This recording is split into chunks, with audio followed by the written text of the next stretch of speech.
Why is it important to have an email list whenever you have a podcast, right? Because that's where you're building your platform. You're building your platform with your podcast content. So why do you need an email list? And who still checks emails?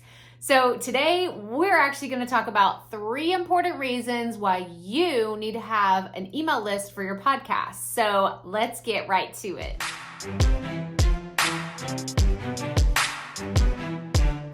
Hey y'all, Krystal here today, and we're going to talk about how to use your email list to help you grow and scale your podcast. I actually have 3 really important reasons for you to focus on building your email list, and I want to make sure you check out this video right here. It's all about how to grow your email list and all the steps involved, like the technicalities to actually have an email list for your podcast.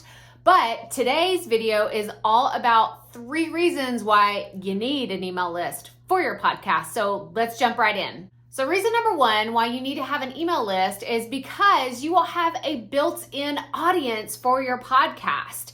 Now, I don't know about you, but whenever I listen to shows, I tend to subscribe to the shows and then I'll go to my phone and I'll see the latest episodes, but I kind of go in order in what interests me the most and not necessarily just the episodes that are brand new. Does that make sense? Yeah? Do you do this too? Okay.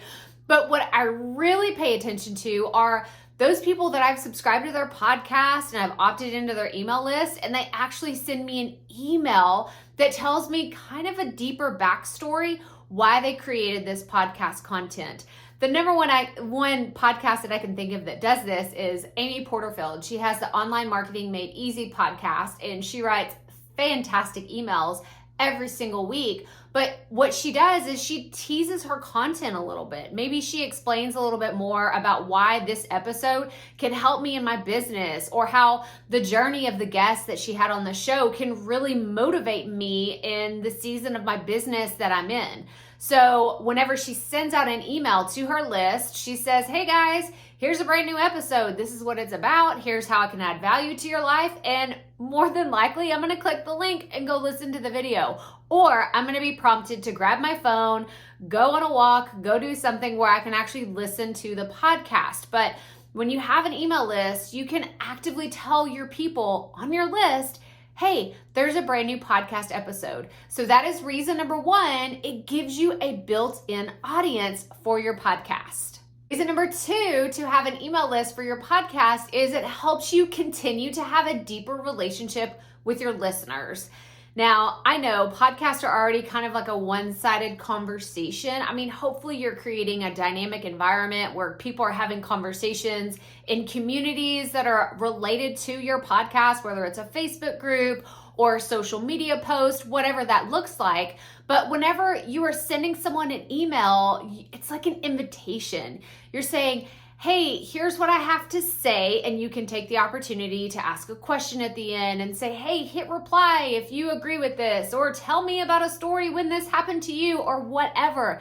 I have had so many awesome replies from emails I've sent out to my audience that have started conversations that have eventually led into me becoming someone's podcast coach, or them becoming a member of one of my paid programs. So taking that next step with someone and asking them to be on your email list gives you an opportunity to go even deeper with your listeners. So that is number 2 reason to have an email list for your podcast, is to have a deeper connection with the members of your audience. So I want you to tell me in the comments below, have you already started an email list for your podcast? Are you thinking about it? Are you a little scared to pull the trigger? You have no idea where to start? Do you want to see more videos on how to actually do this? Like, tell me in the comments below what stages you're in adding an email list for your podcast. Okay, let's get back to the video. And last but certainly not least, the 3rd reason why I want you to have an email list for your podcast is I want you to have a place to promote other things besides just your podcast. Maybe you're like me and you also have a YouTube channel, or maybe you have a business with online programs or workshops, or maybe a friend of yours is asking for you to promote something of theirs. Maybe you have an affiliate program. Whatever it is, there are so many things that you can do with an email list once it's established. but I am going to give you a fair warning. Do not cross that line. You know what line I'm talking about, where you go from adding value to just sending sales emails. Blah.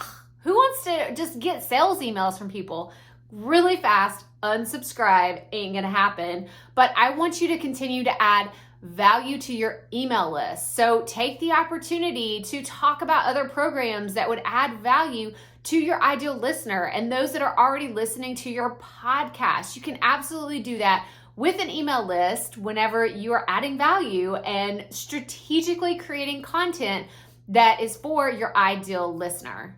So I hope you enjoyed those 3 reasons to have an email list for your podcast. Make sure you hit that thumbs up and subscribe below if you have not already. Check out these other awesome podcasting videos that we have because we put out podcast videos every single week. And so subscribe below so you don't miss the future ones that are coming out. And remember, keep it up. We all have to start somewhere.